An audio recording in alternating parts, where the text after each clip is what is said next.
Check, 1, 2, 1, 2, check, check. Yep. Check, 1, 2, 1, 2, check. Check, 1, 2, 1, 2. Check, 1, 2, 1, 2, check. Check.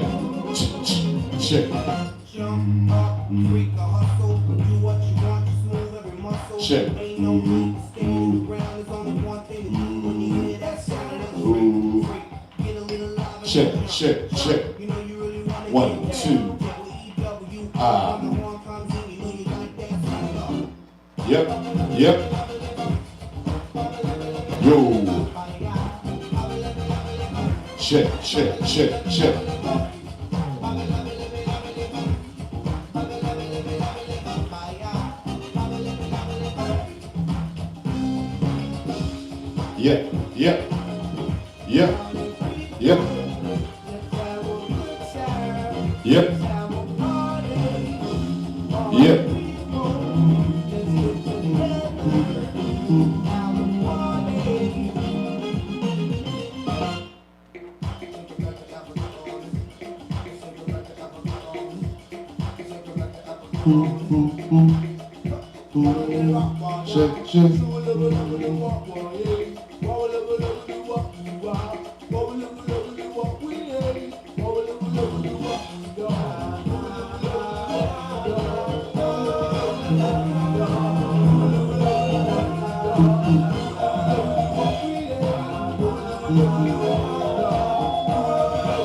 Check. Check. 1, 2, 1, 2, 2. Check. Yep.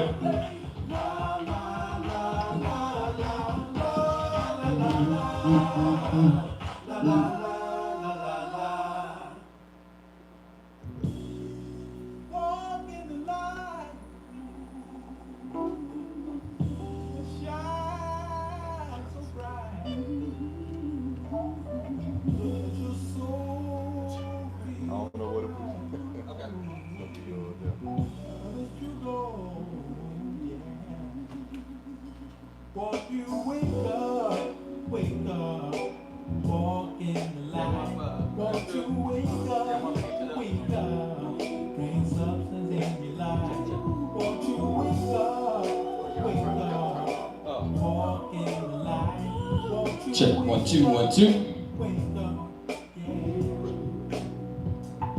We're gonna get started a little bit, y'all.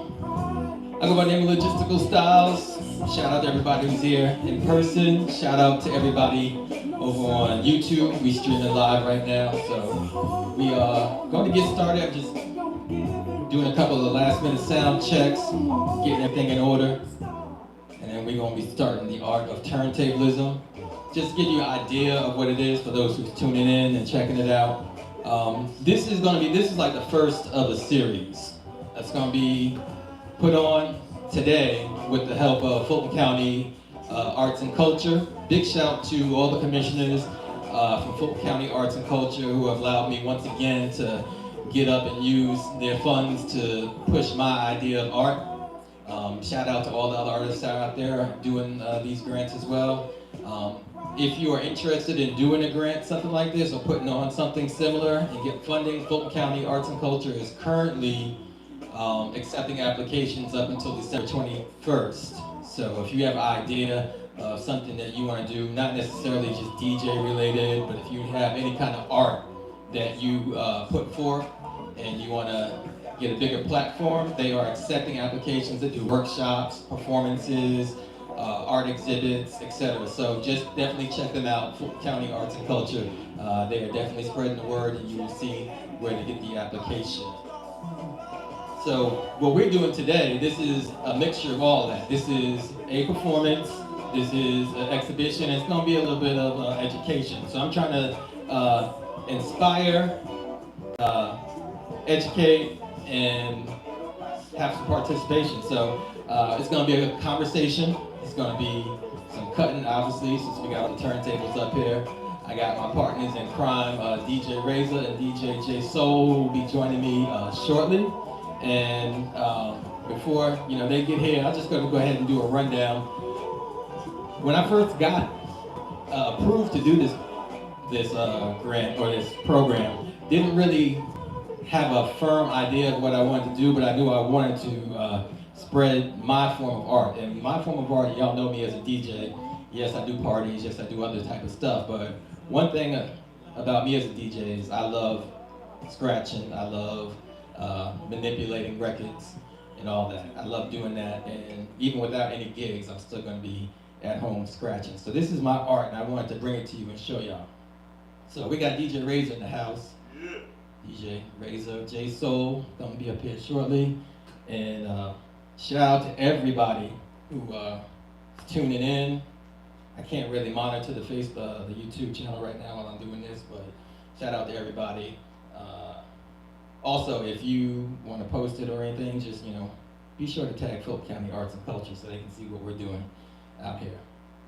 So we'll get the boring part out the way. That's my little spiel, my little history of turntablism. What is turntablism? What does that name mean? People hear that name, and to the non-DJ, it's kind of a made-up word, but to a DJ, I think they definitely kind of idea what it is. But turntablism it's a label. It was created by DJ Babu from the world famous Beat Junkies and Dilated Peoples, the rap group. He's a DJ in that group, and he came up with it. There's a little with any historical thing, there's always no, I did it, you did it, but there's also the name of DJ Disc, who was also credited for using that term around the same time, and DJ Supreme has also been credited as well. But it's well known that DJ Babu, or it's well accepted that DJ Babu is the one that came up with the term. And if you want to get a good background on it, there's a movie called Scratch. It's a documentary. It came out way back in, I want to say like 99. Is that right, Ray? Early 2000. And early 2000, yeah. Because they had footage from ScratchCon 2000 up in there. So that's a really dope documentary. You definitely want to check that out to get a bigger idea of what turntablism is about once you leave here. But hopefully, once you leave here, you'll have a solid concept of it. Now, after Babu came up with the name turntablism, it really took the whole movement off. It really, really boosted it, because now we had a label. Now we had something to call what we were doing with the scratching and the beat juggling and all that. And it was around that time that we started getting projects, complete projects, based on DJ culture, turntablism culture, such as Kid Koala's Carpal Tunnel Syndrome, Rob Swift's The Ableist, DJ Shadow introducing. Those are some really, really dope projects if you want to hear what a turntablist album would sound like. It's not just a mass noise of scratching. It's really well put together. And then my favorite, which I think is the first full DJ project, is Return of the DJ. And it's a series of mixtapes. I've been bumping volume 3 for the past 2 weeks or whatever, but it's a really dope series of turntablist projects. So definitely check those out. What we're gonna do here is we're gonna get into the 2 foundational, in my opinion, techniques for turntablism, and that is scratching and beat juggling. So what my man Race over here to my left and J Soul to the right, we're gonna cut through a couple of beats. We're gonna do we're gonna start off with what we call the basic, the easy stuff, and then we're gonna do another set with some more advanced cuts and scratches, and we'll kind of narrate what we're doing.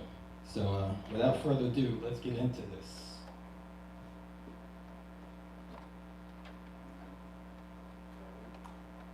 You got sound? Okay.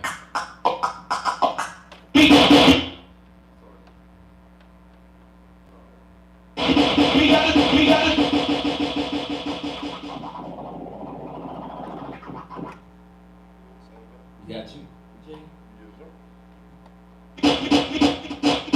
We got the 2 DJs on the wheel still. We got the party to the break of day. We got the 2 DJs on the wheel still. And this is how it sounds when we play. We got the 2 DJs on the wheel still. We got the party to the break of day. We got the 2 DJs on the wheel still. And this is how it sounds when we play.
So that was just keeping it simple. We were doing a lot of baby scratches and stuff, and that's kind of like the way turntablism and scratching came about anyway. Most of y'all know the story of Grand Wizard Theodore and how he came upon the theory of scratching. And it's all just baby rubs. It's like cueing your records, you know, cueing it up, back and forth, bringing it to the specific point. And as the techniques got more complex, or as DJs started to experiment with things, then that's when the cuts got more advanced, more complicated. We all know about the transformer scratch, but then there's all these other intricate cuts, orbits, flares, autobahns, triple click, 3-click. They got all kinds. It's like when you go to a Starbucks and you want to order coffee and you got all these words, you got mocha, laka, chocolate, all that. We got cuts like that as well, the orbits, the clicks. And so what we're going to do now for the next set in a little bit is we're going to get into some of the more complex stuff. So this time I'm going to be rocking the beat, and Razor and J Soul are going to be going back and forth with each other. And you may have noticed before when we were cutting, you know, Razor was actually freaking the beat. He wasn't just letting the beat play. He was doing the loop rolls, and he was bringing it back, and he's using technology to do that. So turntablists can be kind of stuck in their ways about things. They would expect you to only be up here with a mixer, basic mixer, and two Techniques turntables, and just vinyl. Well, like any aspect of DJing, we've grown with technology. So now we're using Serato, we're using real records, we're using phase wireless, a combination of all that. And it's the techniques that we use, the skills that we use that define what we are, not necessarily tools that we use. Because you can use turntablist skills with CDJs. You can use it with a controller. You know, a lot of these new controllers are coming out with bigger jog wheels. The line is really getting blurred between traditional equipment and, you know, the new age stuff. So you're gonna see a whole lot of different tools being used. So with that said, I think y'all good? Your camera's out. Okay. See, that's technology. See, he's got an app that's actually running it. Yeah. All right. All right, so once again, this is the more advanced techniques, and you'll see how they go back and forth with each other.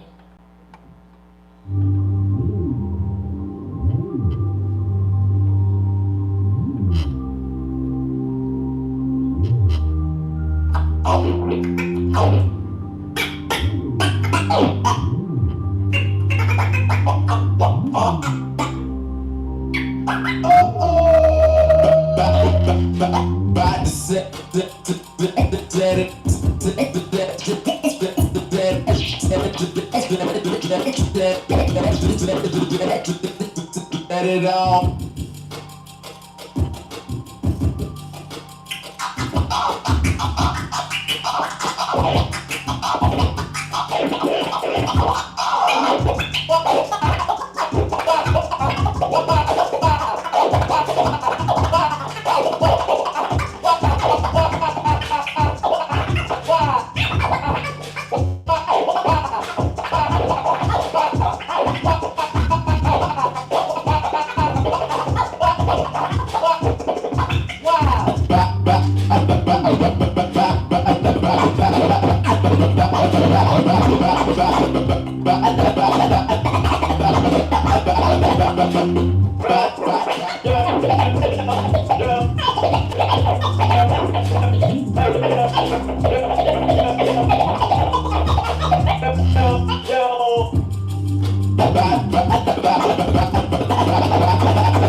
Y'all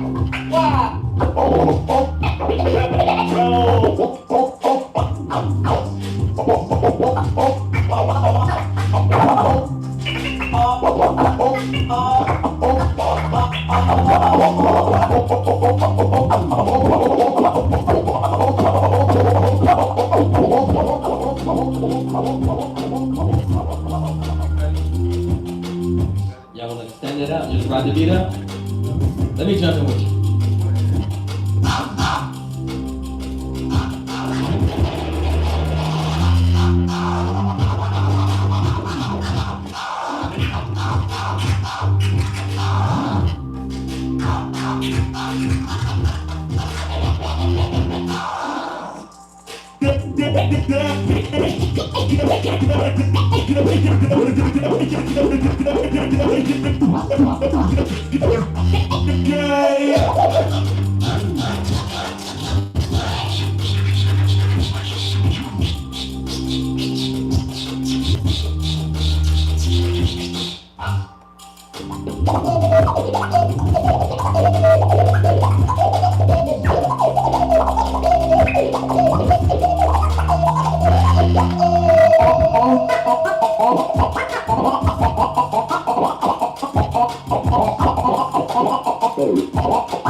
Only a few who understand. Perfect, guys. So that's what we like to do, you know, to make it more musical and not just scratching and making a lot of crazy noises, but when you have it in an orderly fashion, it comes out to be like musical. And when they were going back and forth, I don't know if y'all could keep up with what's going on, but they started doing 8 bars of cuts, and then took it down to 4, then took it down to 2, and then it just started going like ping pong, back and forth, back and forth. Now a lot of that does come from practice, but there's a lot of freestyling in that as well, you know, because, you know, a scratch record, a battle record, got so many different crazy sounds on it, and I'm the only one with a pair of headphones up near me. You know, these guys are playing, you know, strictly, they know their cue points and stuff, but then you can't cue point every sound on a battle record. So it's dope to see that synchronization that happens when, you know, DJs get together like that. So, you know, that was like the first couple of sets that I wanted to do to show y'all, you know, what it's all about with scratching. But this is gonna be kind of the part where we're gonna get a little participation from folks, or I want to have a conversation about it as well, because there's a lot of division about what is a DJ. And when I started, I believe I said that a turntablist is a DJ that manipulates sounds to make new sounds. And so, with that being said, in my opinion, a turntablist is a DJ, a type of DJ. So, do we got mics for both of y'all? I think we do. So I just wanted first, before we get into that, I want to get a little background and introduce them formally. I've said their names, but DJ J Soul, an Atlanta representative, and then we got DJ Razor. He's like a cut terrorist. And these are the guys that I practice with, among others as well. But you know, I practice pretty heavily with these cats. And I just wanted to ask you know a couple of questions to see. First, J Soul, I'll go with you. As a turntablist, do you feel like you're an instrumentalist? Do you feel like I mean, what do you feel about the label turntablist and how it applies to you? I take it as more of a musician type of point. That's how I kind of look at it. So every cut I do, I try to make it more musical than mechanical. Right, right. You know what I mean? I try to change octaves and notes to make it add to the song. Not take over the song, but just add a little bit, you know, just a little oomph to the song. Exactly. Yeah, okay. So about you, Razor, how do you feel about what makes you a turntablist, and, you know, how does it apply to you? We already know. I mean, Because we've seen. once you turn your music players into an instrument, you crossed over into being a turntablist. When you're just playing and pressing play, you kind of sit the DJ around. You're a turntable, you kind of cross over into a whole nother realm of DJing. Separate yourself, because your turntables is your instrument now. It's a trumpet, it's a bass, a drum, it's everything actually. Right. Right. So, would you say that being a turntablist is what you are first, or are you just a DJ first? I'm a DJ first. So before I had to be a DJ to become a turntable. Right. Yeah, that makes sense. It's kind of rare to jump in straight turntablist, unless you just like. Seems like A-track. today, a lot of, I guess like from maybe like the 2010s and up, a lot of, when it really blew up, a lot of cats did jump in just to be turntablists. And even maybe even before that, because there was a part in Scratch, they talked about, you know, some of these DJs, they jump in and they only have, their vinyl collection is all battle records. You know what I'm saying? So, I guess you would say it's more important to be a DJ first. Yeah, because you gotta learn the culture, learn how to play music first. You know, DJing is playing music, so if you didn't really figure out how to play music, and you step over. All right. So at what point did you decide that this was your flavor of DJing? Because I know you've done parties and stuff. You've done other kind of DJing at some point in your life. Yeah. I just think turntablism is more creative for me. I like to create instead of just play. You know what I mean? Yeah. It's a big difference than just playing. Creating, you can have the same record and make it do 5 different things as a turntablist. You know what I mean? Right. So that's kind of how I look at it. Okay. So do you have musical background? Have you played any instruments? Nothing. No instruments, but you got the rhythm. I got the rhythm. And you have played an instrument, I believe, right? The trumpet and the drums. The trumpet and the drum. So that definitely gave you some rhythm right there. So yeah, I played the violin, but I was real small, like 5th grade. I stopped playing. Maybe 4th, 5th grade is when I stopped playing. But I did have to get that training about, you know, how to count bars and how to how a song flows, you know, and that's really important. I think a lot of newer DJs, they don't get that training, or maybe, you know, that might be an assumption, because everybody gets instrument lessons at some point. A lot of people do. So, so now moving on into the more controversial thing about is a DJ not a good DJ if they can't scratch? Do they have to have love for turntablism? Is that a requirement to be a DJ? I'm gonna go first. All right. It is. I mean, if you don't call yourself a DJ, you ain't gotta be the best scratcher. You just have to learn how to do the culture of DJing, embody all of it. Embody the scratching, the juggling, the mixing. Even if you don't like the mic, you gotta party rock. You figure that out. You ain't gotta do it, but you at least know how to do it. You know what I'm saying? What about the other aspects of DJing? Are there any aspects that would disqualify you if you couldn't do Yeah, it? if you're a mixtape DJ, you have to separate yourself instantly.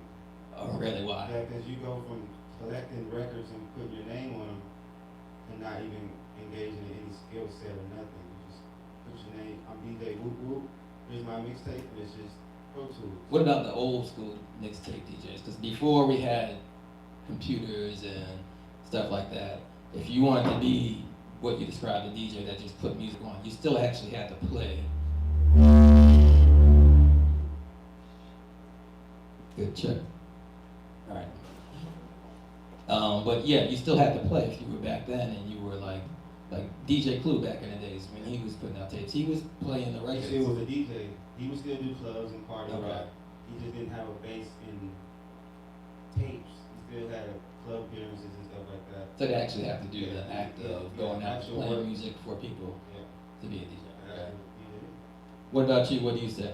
Is it a requirement to call yourself a DJ? Not necessarily. You know, as long as you know how to blend music, know how to drop music on cue, you know what I mean? Keep the groove going, no snares all over the place. You know what I mean? It's pretty much a DJ. Okay. All right. So what about audience members? I know we got DJs in here, y'all may not be turntablists or whatever, but do you feel that it's required? I mean, I'll give my opinion first. I don't feel necessarily that it's required. I think it's something you pick up along the way. I kind of came into scratching through the same story of the way Grant Wizard Theodore did. I was moving the record back and forth. I wasn't getting yelled at by my mother in one ear, and but I was queuing up the record to be able to drop it on time, even before I knew how to beat mix.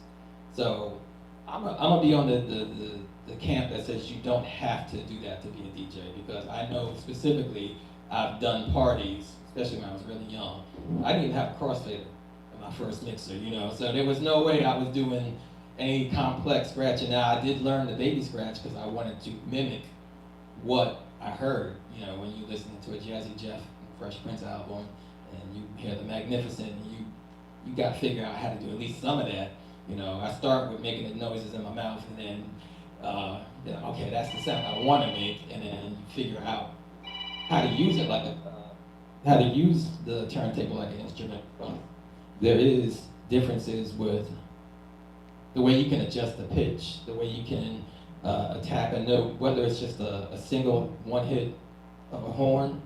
You move that record faster, you get a higher pitch, you move it slower, you get a lower pitch, et cetera, et cetera. So that's why I think definitely it is an art form, and we are musicians, but you don't necessarily have to be that kind of a musician to be considered a DJ. We can separate it. You call yourself a turntablist, you gotta be able to scratch, juggle, etc. Definitely. If you're a DJ, you just a DJ. Yeah, definitely. That's why I think a lot of DJs, when the term came out, turntablists and turntablism, I think that's why those that do cut and scratch gravitated to it so much, and so definitely, because it did give you a label. Because all this stuff was happening back in the 70s when Grandmaster Flash was trying to figure out how to cue up records, when Kool Herc was DJing. He was doing what we, the basis, they formed the basis of turntablism. So enough of that talking for right now. I think we want to do a little bit more cutting. Y'all want to get into the beat juggle, or y'all want to do, I just want to, what y'all want to hear? Y'all interested in, this is an intimate affair right here. So, and I'm straying off my 4-5 different plans I made. I know you're going to pass it to us. She said, are you going to pass it to her? I got something to say. She got Raise something it. to say. Someone has something to say, and I think they might want to use your mic. I don't have to. Are you going to introduce yourself? I can introduce myself. Absolutely. Please introduce yourself. My name is Kimberly Stewart Lucas, producer of News for the Record DJ Competition. And absolutely about it. So, I'm glad you brought up Grandmaster Theodore, because that is the person that told me when DMC allowed Serato into their battles, I got a lot of heat from DJs that I need to, because I'm a vinyl only battle. And I was getting a lot of pressure from contestants that didn't want to bring in their vinyl because it was too heavy to switch over. And Grandmaster Theodore told me that you need to know how to sew. It's nice to have a sewing machine. It's nice to have all that. Or you need to know how to do the math problem. It's nice to have a calculator. But if you don't know how to do the long math, who are you? Right. It's a nice skill. It's a nice technology to have for ease, but understanding the basics. And I'm not a DJ, so I'm not gonna sit here and act like I know how to do anything y'all do. But think about it. I've been around enough DJs to know that you should know the basics and the fundamentals of, and the foundation of it, to really say I'm a DJ, or like you said, turntables. But because if that breaks down, what are you gonna do? If you don't have access, what are you gonna do? If your laptop's not working and this, that, and the other, what are you gonna do? So I think understanding the fundamentals of it is important to be able to say I'm a DJ. In my eyes. Thank you. All right. Y'all give it up for Ms. Kimberly Stewart, y'all. Thank you. And I agree, that definitely makes sense. I think it also has to do how you approach it or how it happens. Like I said, for me it was kind of organically happening because I was queuing up records and I was hearing that sound. So in my opinion, if you queuing up records, you scratching at least in your headphones. If you're trying to get it on beat, if you're trying to catch that rhythm, you're gonna do some scratching in your head. You know, you may not realize it, but that's what it is. Any more comments from the audience? Any more comments? I know. So, who here is a DJ? I know we have a mix. We got Peppermint Gaddy in the house. We got my man C Sharp. Okay. Oh, so we DJ heavy in here. I'm not a DJ. I'm not a DJ. My man's a DJ. But I've been DJing since '78. So you got the history, yeah. So on the music store, we don't music stores together. We had Kid Capri DJing in our store for free back in 1991. We sponsored the Source Hip Hop College Tour. We've done all sorts of shit. Anyway, I personally despise guys who can't mix on 1200s. If you don't have a pad 1200, you're not a DJ. You're me. I used to program called DJ Pro. And it looks like I'm up there doing every goddamn thing. It looks like I'm doing everything, right? But I'm playing steel drums at the same time, and I'm doing everything. But if you don't have techniques, right? If you don't have a pair of techniques, if you can't mix with vinyl, you are not a DJ. Period. Does it have to be the brand techniques? 1200s. How about just turntable? No, fuck no.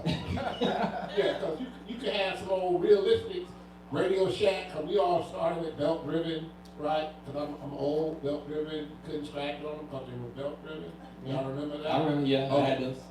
Okay. Techniques BD Yeah. 10s or whatever they're called. So it's a real easy, it's a test. It's the shortest test survey. Can you spin on 1200s? If you can't, you are not a DJ. In my opinion. That's in my opinion. All right. How about you, sir? What's your name first? What's your name, sir? My name is Mario Sherman. Warriors. Okay. And what's your name, bro? What's your name? Yeah. Oh, my name is DJ No, N-E-A-U-X. Okay. I'm not famous or anything, but I have been DJing a long time. I'm of the opinion that it takes a little bit of everything to be a good DJ. For example, let's flip it to MCs. Back in the day, you had to spit pretty much bars to be an MC. Nowadays, not so much. To be a party rocker, you can kind of have great beats and do what you do, but I think the best DJs are the ones that can rock a party, sprinkle a little bit of scratch in there, sprinkle a little bit of beat juggling, start it over at the right point. If you can't do that as a DJ, you can still rock a party, but the Jazzy Jeffs of the world, etc., they rock parties, they sprinkle in some juggling, some scratching, and the crowd don't get bored. That's the key to it. If you're rocking a party and the crowd don't get bored with your art of turntablism, then I would consider that to be some of the better DJs that I've seen. Okay. Yeah, that definitely makes sense to me. I can feel that. The question was, better DJ, are you you're a better DJ? Okay. Better DJ. Well, my opinion is, I don't call myself a DJ, not yet, because like this young man, I still play vinyl. When I feel that I perfected the vinyl thing, that's when I probably call myself a DJ. I do have techniques, and I am playing like an old SX mix, because I kind of want to get the fundamentals of it, and I do have a crew, Wax Fundamentals. This is our home right here. Yeah. So we are strictly vinyl DJs. I mean, I love what y'all do. And it's funny that you brought up that, because that's been the form. You know, you got a DJ, you can't scratch. And I'm like, ugh. Like Rich Medina is one of my favorite DJs. I really can't tell you if he scratch. I can't tell you, he probably does. But I have a great time with him. Because I'm with this young man, as long as you gonna rock the party, I've forgot all my freaking problems. I'm cool with that. Kim is one of my favorite DJs. Does he scratch? Probably so. I have no idea because that's not what I'm listening for. And so I'm all about if you can give me that soundtrack, I want to hear it. I forgot. Should I got mortgage due tomorrow? Like I want to forget that. So I agree with you too. You know, it's everybody's opinion. That's why with this forum, I'm just like whatever. And to me, it's like the young cats who I've never heard. Not saying I'm supposed to hear you, but like you, this dude posted a flyer from like 2003. I have no idea who you are. Not saying I'm supposed to know who you are, but I don't know. I eventually call myself a DJ when I feel that I have kind of perfected my skills to the point of calling myself a DJ. Because to me, that's getting thrown around too easily. I'm DJ so and so, so and so. You know, I spoke to a young lady who DJs for like, I forgot who this kid is, but she's like rocking arenas. But she learned how to DJ for YouTube. And there's nothing wrong with that, but you know, she's making bank. But she don't know how to play vinyl. And that's just my thing. If you don't know how to play a piece of vinyl, you really can't call yourself a DJ or anything of that nature. So if you can play a piece of vinyl, not perfectly, but you know, you're able to, like I say, blend and mix and go into the next song. Like I don't know how to scratch, but I can mix my ass off. So here you go. All right, y'all, give it up for Pip and Gaddy. And that makes sense. I definitely. JB. Y'all want to add something? Oh yeah, definitely. Yeah, let's get him the mic. Just from a consumer standpoint, for someone that wants to be entertained, sure. I kind of view turntablism versus DJing as Duke Ellington versus Miles Davis. When you hear Duke, you hear swing, big band, we dancing. It's a party. When you hear Miles, you're sitting down and you're listening, and it takes you to a different place, if not intellectually, at least spiritually. There's a place for it all. And I'm there not call both of them musicians. They're both very much musicians. So they do very different kind of things, you know, different era. And for me, that kind of parallels how I see turntablism versus what you consider a DJ, someone that keeps the party going, someone that blends well, you know, I just want to have a good time, or I just want to chill, and I just want to be in a place of almost studying what's happening. Definitely, yeah, I can feel that. And I'm the same, a similar thing. And buy records, because vinyl is important. Yeah. Yes, definitely. Buy some records. Y'all in the record store. You're watching on YouTube, you know what I'm saying? Just hit your local record store. We got another one.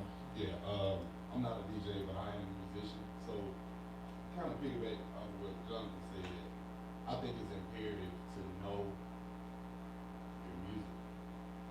It's imperative to know the crowd, read the crowd, and so I got a quick question. Being a DJ, how do you, I guess, put together a set list? And are you telling a story, you know, from start to finish, paint a picture, whatever you want to call it? Because I've been in places where seeing some DJs is just all over the place. You know what I'm saying? Versus just telling a story. Even if you scratch it, but you still telling a story and keeping the crowd captivated. You know what I'm saying? To the point where they don't get up and just start walking around.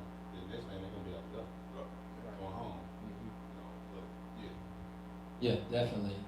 That is a part of being a DJ, even outside of turntablism, is creating a journey, you know, from the beginning of the night to the peak of the night to how you want to end your night. You know, I know I've worked for some club owners and they wanted the night to end at the peak, and he wanted to let the doors out with everybody at the peak energy of the night.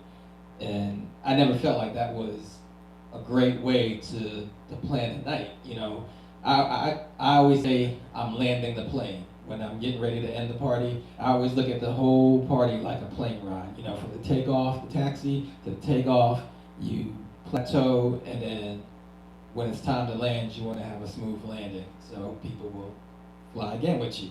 So even with a battle routine, it's the same thing. You know, you gotta kind of, that's really hard to do, is to put together battle routines. I know a lot of y'all probably seen some DMC battle routines or seen something on YouTube or Facebook popped up and showed you something.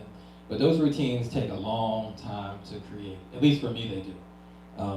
I've actually battled against Razor a couple of times, and you know, I've been humbled many times working with this guy. So let me ask you this, Razor. Moving on from the DJ, not DJ, but how do you plan your journeys or your routines, your sets as a turntablist? It's kind of hard because it's all different, but you know you gotta start with that energy. It all depends. Timing is in essence. If you have 10 minutes, 5 minutes, 1 minute, it all depends. You got a lot to cram in. So I always try to tell a story. Got my intro, I got my middle, and then my end. Yeah, because I remember we were talking even last night, and you were talking about a battle, and you put your routine together, and you didn't even have your turntables with you. You were out of state doing something else. Yeah, that was at the Mountain Dew.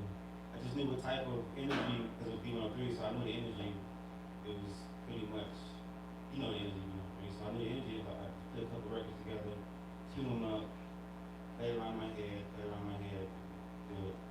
And then just when you got to do your set that time, that was your first time actually running through it? Touched it and everything. That's crazy. You're making me feel worse about that battle. Because I probably worked on my routine, like, if this was the same one, because there was like We four. did the one at Augusta. That's the one. No, we also did Mountain Dew one. Because that's when, yeah, we did a Mountain Dew because that's when I was warned about you. Butterfingers pulled me to the side and was like, Razor got them cuts. And I was like, I scratch too, I can cut. And yeah, you just blew me away with that one. But yeah, I was warned about you at the Mountain Dew battle. And that was a dope one. And then we did the Augusta, the Broad Street beatdown, and that was a dope battle. We went out. Big shout outs to Andrew. Yeah, Andrew. He made that happen. Tactics. Not Tactics. Everybody's got a similar DJ name. I see his face in my head. Yeah, I got it. But yeah, Andrew, you know, big shout out to him. The Augusta crew, there's a lot of DJs down there.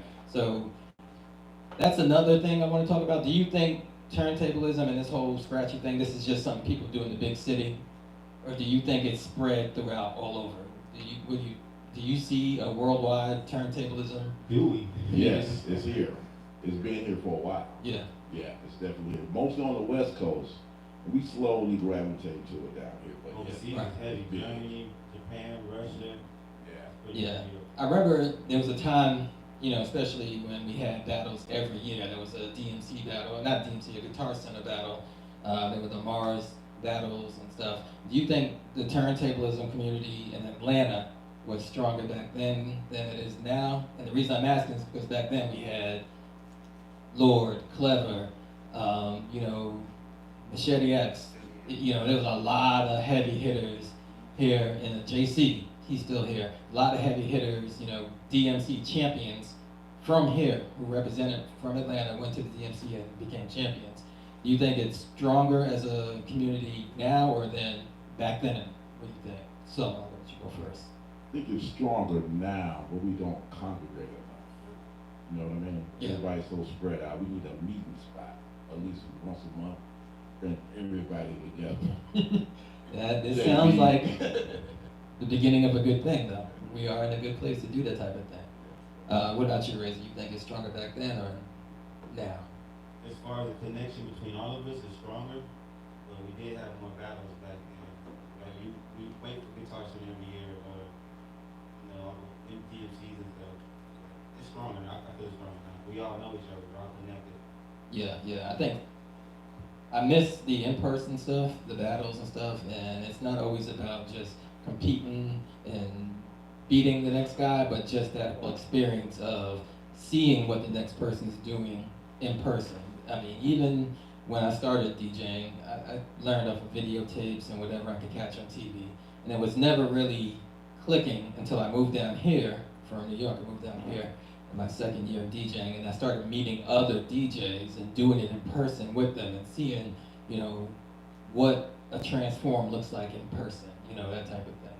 But it's I think my community of turntablists have actually grown, especially when COVID hit.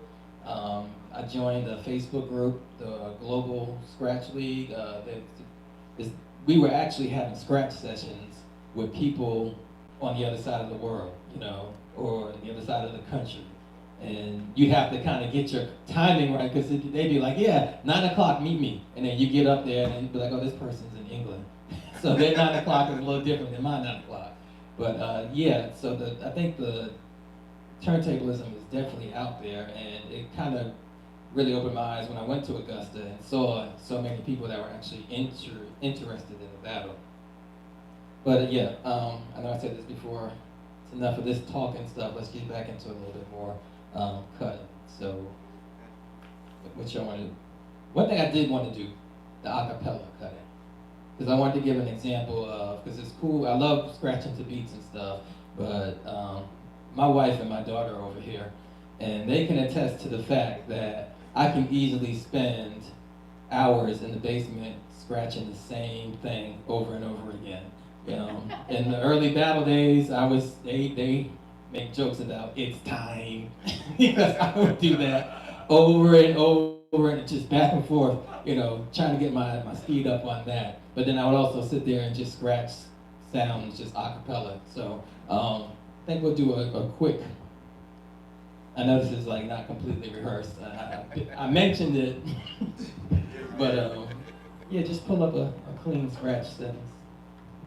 And we'll just go through it. It'll be something real quick. I'll see what I can pull up.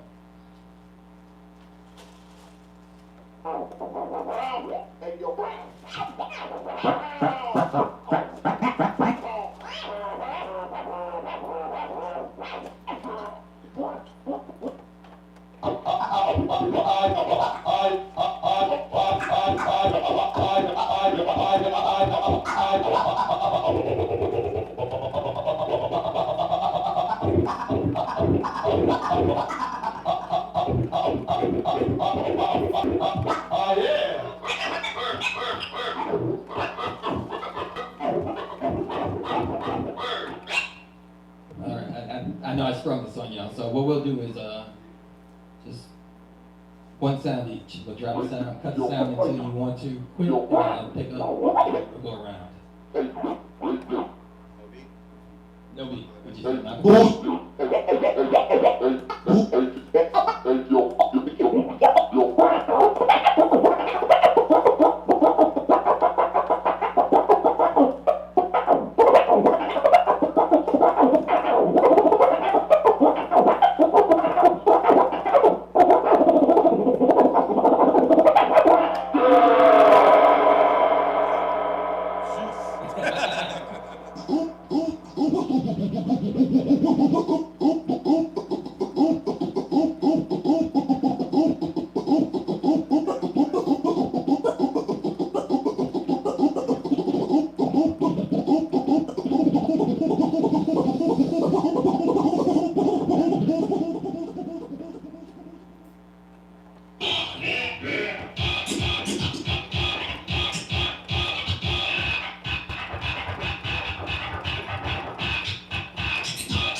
Go ahead. After y'all two go, then we'll drop a beat.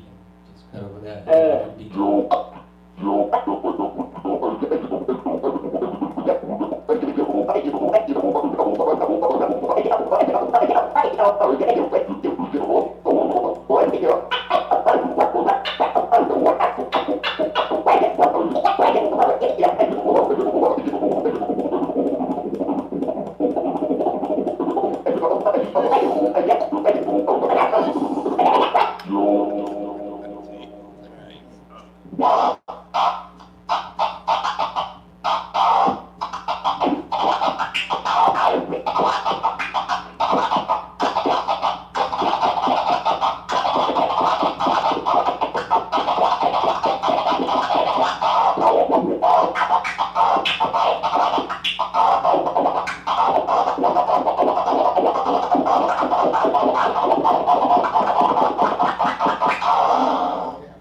All right, y'all, give it up for them two right there, man. That's the stuff. That's the reason why I chose them to come along with me on this journey. You know what I'm saying? Because there's levels to this, and I've been watching these and these guys and learning from them, you know, a lot. And with that said, we're gonna jump into the next technique, which is a little bit of beat juggling.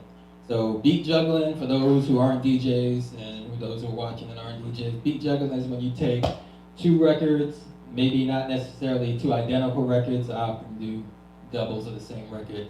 And it's when you are cueing it back and starting it on different parts of the beat to create a whole new beat. So that goes in with the theme or the definition of turntablism or a turntablist is when you take a record or take sounds and create a new sound, whether it's, you know, just the pitch of the sound or the rhythm of the looping that you're doing. So I'm gonna start off with with some simple beat juggling, and then as usual, these two are gonna come in and just show you how it's really done. But we're gonna use Impeach the President. It's a really popular, very common beat, especially when you wanna, you know, try to practice and learn your routines. It's like doing push-ups. It's one of those things you just pull out, Impeach the President, and you start zoning on with that. So we'll start with that. Razor's gonna hop on over here when I do my thing once I get done, and then J Soul is gonna end it off with some niceness. And for those that have just got here before we got started, we're gonna do a little interactive part also towards the end, a little open deck, anybody. And we're not saying you need to do what we're doing. If you just wanna experience scratching, if you never scratched before and you want to put your hand to the wax and the crossfader and make the scratch sound or whatever, you want to get that experience, that's what this is about, you know. So let's start with this beat juggling first, and we'll get into the other stuff.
right, y'all. So there we go. That's like 3 different levels of beat juggling, or 3 different styles. I'm gonna say it like that. And that's one of the things I love about turntablism. And it's kind of what JB was mentioning earlier. You know, the difference between the jazz musicians. They all have their different lanes, and we all have their different flavors. You know, we could sit up here and we could try to mimic Jazzy Jeff's transform scratch or his Peter Piper routine all day, and we won't do it the same. We'll all have our own little flair to it, and that's why they say, or I say that scratching and turntablism in general is like a language, and like any language, you have accents and you have different ways of talking. So the way they talk in New York is different than the way they talk down here, and you will see that in scratching as well. The way the West Coast scratchers go at it is a lot different than what you see on the East Coast, down south, or even up north. When I started out DJing, I was still very young, and I was living in New York. And when I first started, my first 2 years of DJing, I didn't tell anybody I was a DJ except like my best friend. It wasn't until I moved down here and then got around other DJs, there was a lot more DJs down here, that's when I started saying, hey, I'm a DJ, and then I was the cool New York DJ, whatever. But they opened my eyes to DJ Magic Mike, a lot of the DJs from down here, the whole style. When I lived in New York, the only thing I knew about bass music was 2 Live Crew.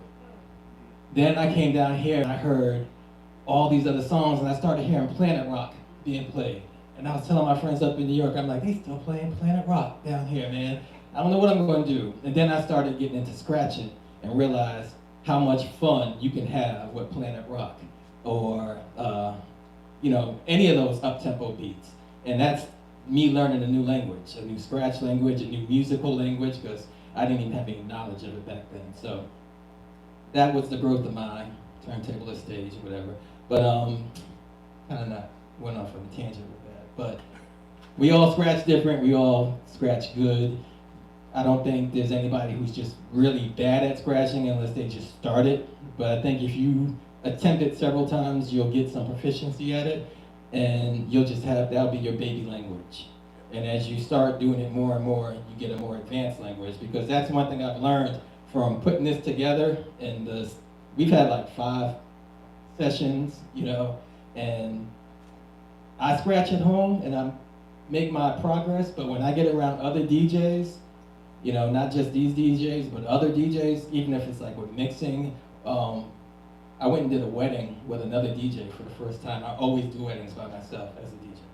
And just working with another DJ in that aspect really increased my mind, or broadened my horizons about what I could be doing differently to improve, and just seeing another way of doing it. And the same thing with cutting and scratching. So what we're gonna do right now is I'm gonna play one of my beats. It's an old beat. It's the beat, I used in DJ battles before, but it's a fast beat, Jay. I'm sorry. So we'll do a 98 or something, whatever BPM. I'll let you pick the next beat. You a Razor, but we'll use it as a filler. Do some cutting over this, and then kind of open it up if anybody wants to get on the decks and try to cut. We got a portable over here hooked up, so we can have a jam session. Oh, and I got a giveaway. After we do this song, I got a giveaway. If you're a Serato user, this is for you. All right, so let's get into it. Sorry to pepper the cat. I got some stickers.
practice, and eventually you'll be a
Alright, that was a little fast scratching for y'all.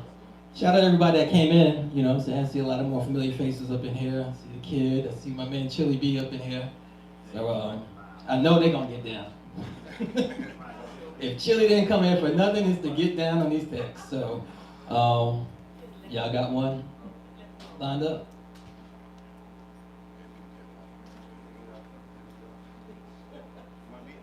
You got me ready?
All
right, y'all.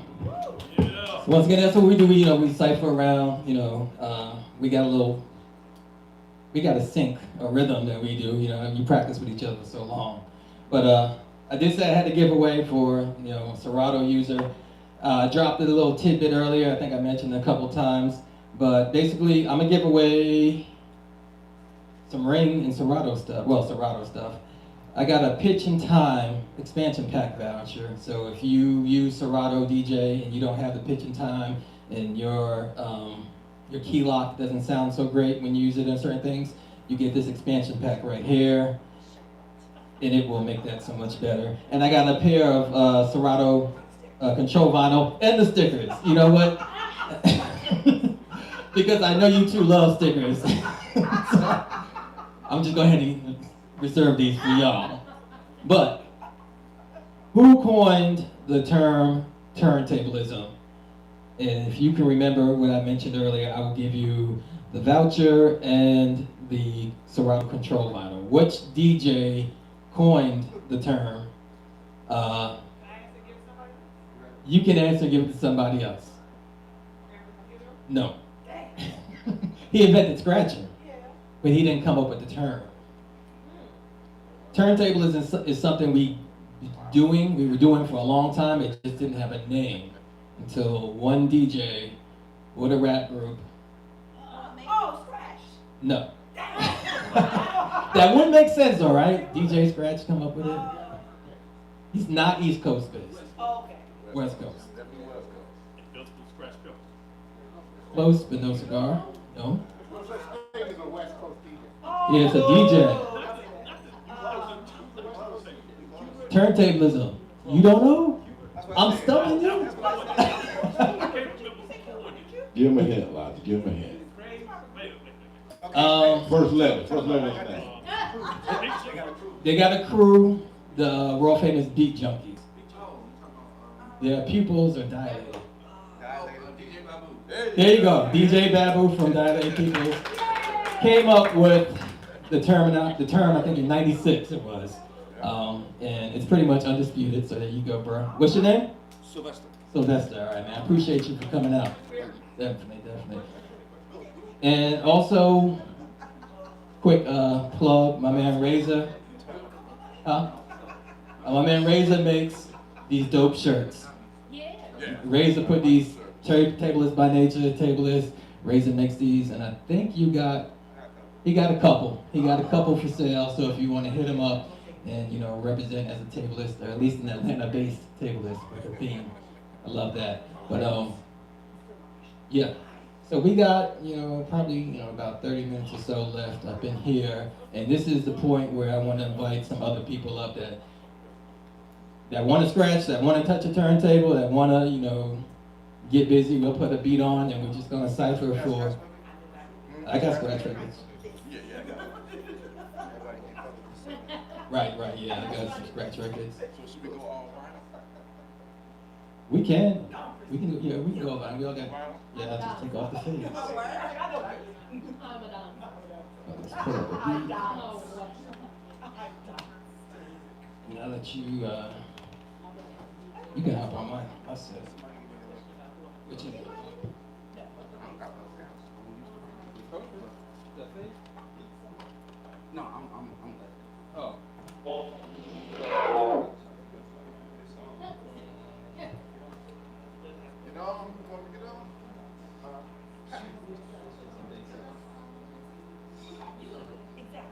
let you play with it because you seem capable.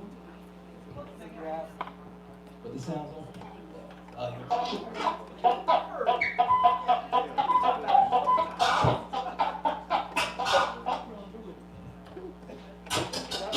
Jay, you gonna run the beat, or who's gonna run the beat?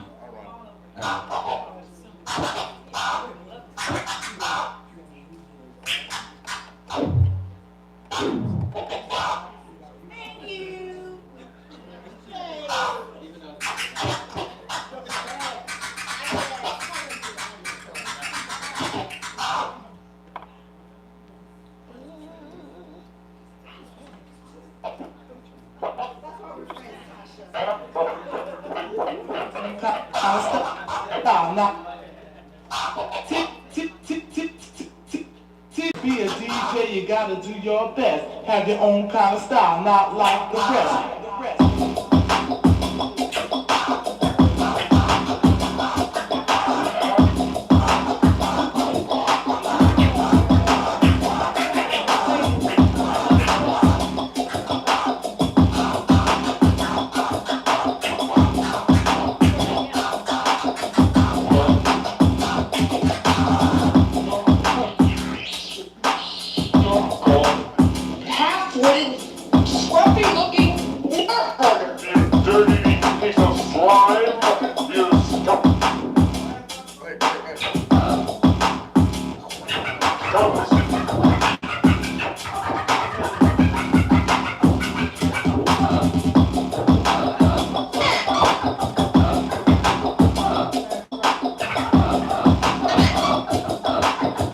Anybody else? I got that. I'm up with that. Don't be scared. Come on. Your first lesson.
See, to be a DJ, you gotta do your best. Have your own kind of style, not like the rest. Also, I had one more quick announcement.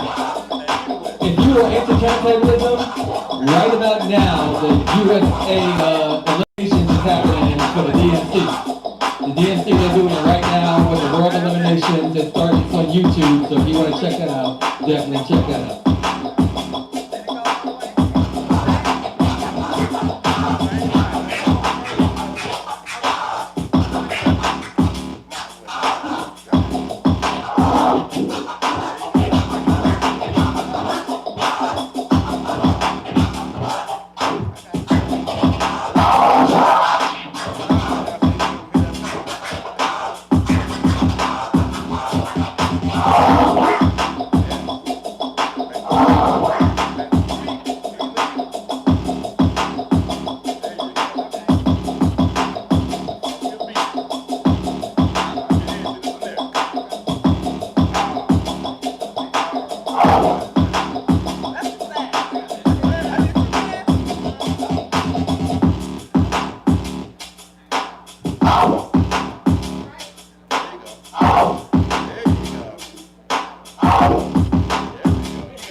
much. Before we go out into the blaze of scratching, I just want to kind of formally just say my last couple of words. One, thank you all for coming out. Thank you so much. You know, I never thought me putting out a Facebook post would get so much support from all y'all who have reposted it and everything. Thanks to everybody who's tuned in and watched. Don't forget, Fulton County Arts and Culture helped put this, or they are the funders of this event. They do a lot of different events. They've got a lot of stuff going on for art. Their application period for next year's funding cycle is open right now. So if you want to do something artistic and you want to put it out, go ahead, go to their website. There's an application. The deadline is December 21st. So you got about a month from now to get an application in. They're giving away grants from $1,500 to $5,000. Just how big can you dream? You know what I'm saying? So this started with, I saw the opportunity. I was like, let me fill it out. Let me try. And they said yes. And, you know, it's like when you are not expecting people to say yes, but they do, there's that rush of excitement. So that's what got us here. And I just want to keep doing it bigger and better. So even if we don't go through a grant or whatever, I definitely want to kind of bring together the DJ community in other different ways. I'm a member of the DJ Day Out and the Sunday City Cypher crew. We do an annual event. In June or July, we had our DJ's Day Out, and it was spectacular. Everybody that I know as the DJ in Atlanta came through, at least to say hi, say what's up. We had national headlining DJs, like we had Mel Star this past summer. So I just want to get more positive DJ energy coming from the city of Atlanta, because this is a city that has put out national champions, national touring DJs, and we can continue to do that if we just keep the unity together and actually appreciate the different lanes. You know what I'm saying? So with that said and done, thank you. I'm Logisticalstyles. I really appreciate y'all for coming through. We're gonna cut it up till about 3 o'clock, and then I'll see y'all online or in real life.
What?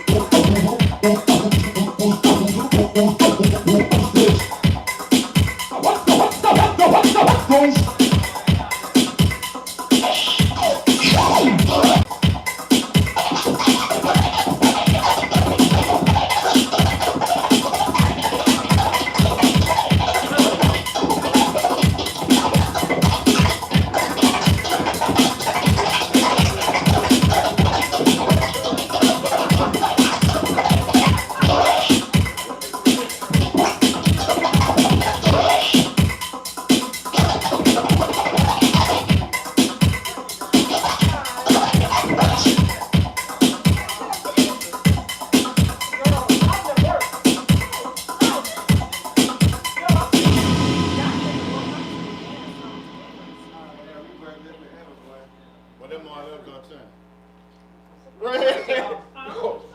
Like I said, we keep doing this, we'll do it again. We do have drinks. Be sure and tip the bartender. We got drinks in the back. All singles that are unmarked are $1. Yes, and thank y'all for coming out. We're gonna do another one. Just follow me on Facebook. Y'all know what I'm at. Yeah.